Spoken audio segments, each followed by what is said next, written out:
Dans l'immense royaume de Shefumi régnait le roi Adéniran, un homme d'une puissance redoutée par tous les clans. Ses paroles étaient des lois et sa main tenait l'équilibre de tout le peuple. Dans ce royaume sacré, les animaux avaient reçu le don de parler et la nature elle-même semblait protéger ses habitants. Chaque pierre portait une mémoire, chaque arbre murmurait des secrets aux oreilles de ceux qui savaient écouter. Parmi les enfants du roi vivait une fille appelée Amina que les villageois surnommait la femme Amazone car elle refusait de se conformer aux coutumes des femmes du palais. Alors que ses sœurs passaient leur journée à tisser des étoffes et à chanter des chants de mariage, Amina préférait s'entraîner avec les guerriers. Son corps souple et rapide, son regard dur comme l'acier la rendait redoutable au combat. Un soir de lune rouge, le roi Adéniran rendit son dernier souffle. Sa mort plongea le royaume dans un profond silence. Les tambours résonnèrent dans tout Shefumi, annonçant la fin d'une ère. Les anciens se rassemblèrent pour décider de celui qui hériterait du trône. Les princes levèrent leurs têtes pleins d'ambition. Les princesses baissèrent les yeux car nul n'osait penser qu'une femme puisse régner. Mais Amina se tenait droite, son cœur en feu, son esprit déjà prêt à affronter le destin. Les sages proclamèrent que seul celui qui rapporterait l'oreca,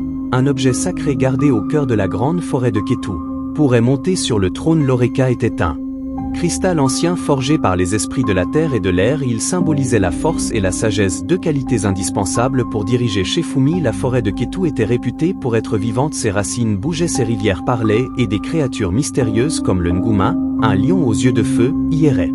Les princes du royaume tremblaient à l'idée d'y entrer, mais Amina leva son arc vers le ciel et jura devant tout le peuple qu'elle partirait à l'aube car le sang du roi Adéniran coulait aussi dans ses veines. Le matin venu, Amina se prépara pour le grand voyage. Elle prit son arc appelé Sambé, forgé par les forgerons sacrés du royaume, et sa lance au Gudoro, transmise par son père en secret comme un signe qu'il avait toujours cru en elle. Son fidèle compagnon, un aigle noir nommé Aucun, vola au-dessus de sa tête comme pour bénir son départ.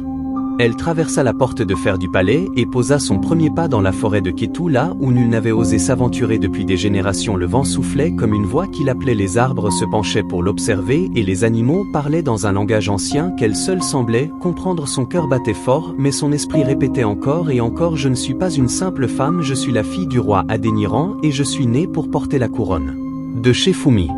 Chaque histoire que tu écoutes est plus qu'un récit, c'est une graine plantée dans ton cœur, une graine qui apporte la force, la sagesse et le courage pour affronter la vie. Si tu veux continuer ce voyage avec nous, découvrir d'autres récits qui éveillent l'âme et nourrissent l'esprit, alors abonne-toi dès maintenant car l'aventure ne fait que commencer et chaque nouvel épisode sera une lumière sur ton chemin.